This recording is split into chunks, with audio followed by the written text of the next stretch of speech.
अमित सिंह चौहान जी, दिल्ली से। श्री हरिवंश चौहान। महाराज जी, आपके चरणों में दंडवत प्रणाम।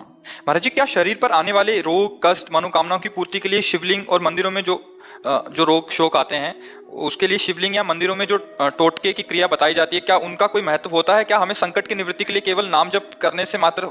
ऐसा है कि जैसे हम भगवान शंकर में जल चढ़ा रहे हैं, बिल्व पत्र चढ़ा रहे हैं, बैठ करके हम वहाँ मंत्र जप रहे हैं, नाम जप कर रहे हैं और ये भावना कर रहे हैं कि हमारा रोग नष्ट हो जाए, तो जिस कोटि का पाप से रोग हुआ है उस कोटि का जब आपका जप हो जाएगा तो उस पर प्रभाव दिखाई देने लगेगा।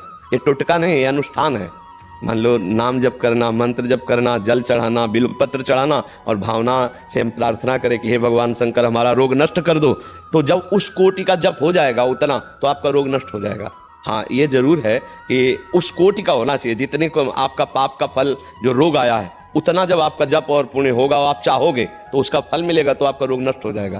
क्योंकि भावी मेट सकै त्रिपुरारी, भगवान शंकर में सामर्थ्य है, वो भावी को भी मेट, आने वाले प्रारब्ध को भी मिटा देते हैं। तो बड़ी सामर्थ्य करुणा शंकर भगवान में, तो आप ऐसा कर सकते हैं। शिवलिंग में जाके जल चढ़ाना, बैठ करके बिल्व पत्र चढ़ाना, बैठ करके नाम कीर्तन करना, नाम जप करना, तो उससे उसका फल ये मांगना कि हमें निरोग कर दो। तो जितना पाप है उससे जब बढ़कर नाम जप हो जाएगा तो आपका रोग नष्ट हो जाएगा। ऐसा, इसे टोटका नहीं कहते, इसको आराधना कहते हैं, शिव आराधना। ठीक है, टोटका शब्द अलग है, शिव आराधना शब्द अलग है। नहीं, इसको टोटका तो कहते नहीं, इसे जादू टोला थोड़ी कहते हैं, ये तो शिव आराधना के अंतर्गत है। आपको टोटका लगता है क्या? नहीं महाराज जी, आपके पूजा मंदिरों में अगर कुछ और बताया जाता है कि ये पूजा कराओ आपकी मनोकामना पूरी नहीं, कराओ वाली नहीं हम कह रहे, करने वाली कह रहे हैं। कराओ वाले में तो फिर अलग हो सकता है कि भाई इतनी दक्षिणा दो, ऐसा करो वैसा, उस पर हम नहीं जाते हैं। हम आपके करने से कह रहे हैं। आप एकांत मंदिर में गए, शंकर जी में जल चढ़ाया, 4 बिल्व पत्र चढ़ाए, बैठ करके भाव से नाम जप किया, नाम कीर्तन किया, और हे भगवान हमें स्वस्थ कर दो या हमारे परिवार को स्वस्थ, तो हो जाएगा। इसमें किसी के बिचौलिया की थोड़ी जरूरत है। नहीं, अपने सीधे जाओ। अगर तुम्हें ऐसा लगता है कि रुपया दें और अनुष्ठान कराएं तो फिर विश्वास करके करो। ऐसा विद्वान हो मिलना चाहिए जो मंत्रानुष्ठान ठीक से करे और आपका पैसा शुद्ध हो, धर्म वाला, और उसको दक्षिणा दो, तो ऐसा भी हो जाएगा। तो हमें लगता है सरल भाव में यही अच्छा है कि अपने बैठ करके भगवान का कीर्तन करें, भगवान की आराधना करें, उन्हीं से प्रार्थना कर ले। ये तो उत्तम बात है। और खूब रुपया बढ़ा हो तो आप ऐसा भी कर सकते हो। रुपया बहुत ज्यादा है क्या है? धर्म मतलब अनुष्ठान की बात करते हो ना, तो इसके लिए तो स्वयं जाओ, जल चढ़ाओ, साष्टांग दंडवत करो, अपने शंकर जी है। आप पत्र बिल्व पत्र चढ़ाए, बैठ के नाम कीर्तन की, हृदय से लगा के रोए, प्रभु आप ही सहारा हो, सब बढ़िया हो जाएगा। वो भाव देखते हैं, रुपया से कृपा नहीं होती, भाव से कृपा होती।